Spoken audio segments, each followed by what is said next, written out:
All right, let's forget the usual stuff for a minute. The bloody crime scenes, the high-speed chases. Today, we're going somewhere way more dangerous. We're going inside the human mind. So, I want you to get comfortable, but, not too comfortable. Because the thing is, the most dangerous person in your life, well, they're probably not some stranger hiding in the shadows. It could be the person in the cubicle next to you. It might be your boss. It could even be the person sleeping right next to you. Yeah, we are about to dive into the chilling world of psychopaths, and we're going to use the groundbreaking research from Dr. Robert Hare's book, Without Conscience, to run a little test. So here's how this is going to work. I want you to picture one specific person in your life, someone who's always made you feel kind of uneasy or drained. Got 'em? Okay, for each of the 4 behaviors we're going to talk about, you're going to rate that person on a scale of 1 to 5. Simple as that. You ready? Let's do this. Okay, first up, the first behavior we really have to get our heads around is something Dr. Hare calls the mask of sanity. See, a psychopath doesn't come across as crazy at all. In fact, they usually seem like the most confident, charming person in the room.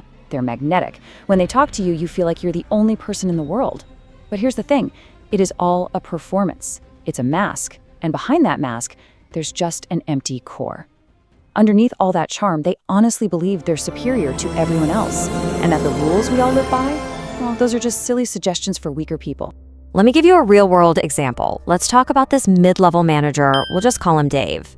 So when Dave started, everyone loved him. He was the guy who charmed the bosses, brought coffee for the team, the whole 9 yards. But here's the thing about Dave. He never actually did any work. Not really. When a project went well, he was front and center taking all the credit. But when it failed, he'd smoothly pin the blame on his junior staff. He literally ruined 3 people's careers just to get a promotion, and he did it all with a big, friendly smile. For him, it was just a game of chess, and his coworkers, they were just pawns to be sacrificed. Okay, so it's time for question 1. Get that person back in your mind. On a scale of 1 to 5, how much do they use that smooth, fake charm to get what they want, all while acting like they are the smartest, most important person in any room? Go ahead and rate them now. All right, let's move on to the second behavior. And listen, this one is absolutely crucial. This gets to the very, very core of what a psychopath is. It's called the emotional void. Dr. Hare has this perfect way of putting it. He says they're emotionally colorblind. They know the words to the song of empathy, but they just can't hear the music. They know that when someone cries, they're supposed to say, "I'm sorry," but they feel absolutely nothing. People to them are just objects, things to be used, and then, when they're done, just discarded. I mean, listen to this. Tell me again what happened that day. Listen to this story from Dr. Hare's research. He was interviewing an inmate, and this guy was describing a murder he committed in this completely flat, emotionless voice. Just nothing. But then, halfway through the story, the inmate suddenly gets furious, like red in the face angry. And you think, is the guilt finally hitting him? Nope. He was mad because the victim had bled on his brand new shoes. A human life meant absolutely nothing to him. But a stain on his shoes? That was an unforgivable tragedy. And that brings us to question 2. Think about your person again. On a scale of 1 to 5, how completely do they lack guilt? When they hurt someone, do they just blame the victim and act totally cold about it? Go ahead and rate them now. A 1 means they're very empathetic, a 5 means they've got ice in their veins. Okay, on to our third behavior. And this is where the manipulation really becomes a full-on lifestyle. We're talking about pathological lying and the parasite. Psychopaths lie like the rest of us breathe. It's just effortless. And they are absolute masters of gaslighting. When you catch them in a lie, they don't panic. They just calmly twist the story, mix in a little bit of truth, and by the end of it, they have you questioning your own memory, your own sanity. And they use these lies to become a parasite, just latching on to a trusting person, a host, to drain them of everything they have. Let me tell you about a woman named Sarah. She met this guy online who just seemed perfect. He told her he was this successful international businessman. Well, within a month, he'd moved in with her. His excuse? His funds were temporarily frozen overseas. Pretty soon, he was using her car, her credit cards, and whenever Sarah got suspicious and questioned him, he'd just flip it around on her, saying things like, "You're just being paranoid and crazy." And he said it with such confidence that she actually started to believe him. Fast forward 6 months, her bank accounts were empty, and he was gone, vanished, already running the exact same scam on someone new. All right, time for question 3. On that 1 to 5 scale, how often does your person lie, twist the truth, and just use people for money, a place to live, resources, without ever giving anything back? Go ahead and rate them.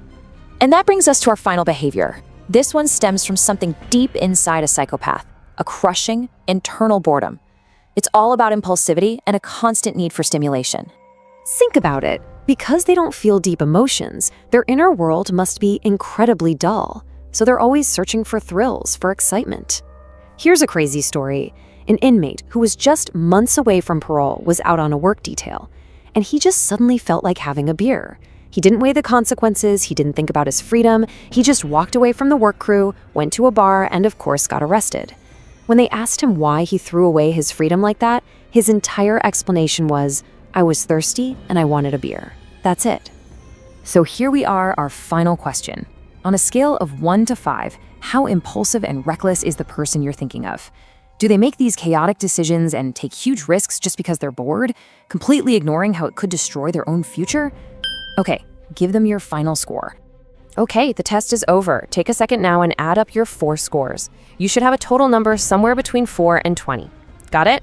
All right, let's find out what that score really means. If your total score is between 4 and 8, you can probably breathe a sigh of relief. The person you're thinking of is most likely a normal human being with some flaws, like all of us. Now, if your score is between 9 and 14, you need to be very, very careful. You're dealing with a highly toxic individual. But if your score is 15 or higher, I need you to listen to me very carefully. You are in the presence of a social predator. So when people get a score like that, what's the first instinct? It's to try and help, right? To think, oh, if I just love them enough, or if I'm just patient enough, they'll change. Please hear me when I say this. That is a trap. Here is one of the most crucial takeaways from all of Dr. Hare's research.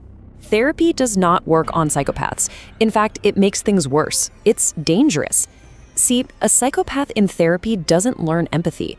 They just learn new buzzwords. They study human emotion like an actor learning a script. So therapy doesn't heal them. It just gives them better, more sophisticated weapons to manipulate you with. So, what's the solution? There's only one. It's called no contact. You cannot win a game when the other person completely ignores the rules. You can't reason with a predator.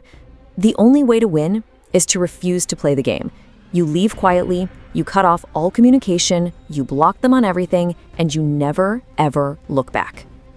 The monsters are absolutely real, but they don't hide in the dark with claws and fangs. They wear suits, they have charming smiles, and now you have the tools to spot them. So the only question left is, what are you going to do with what you now know?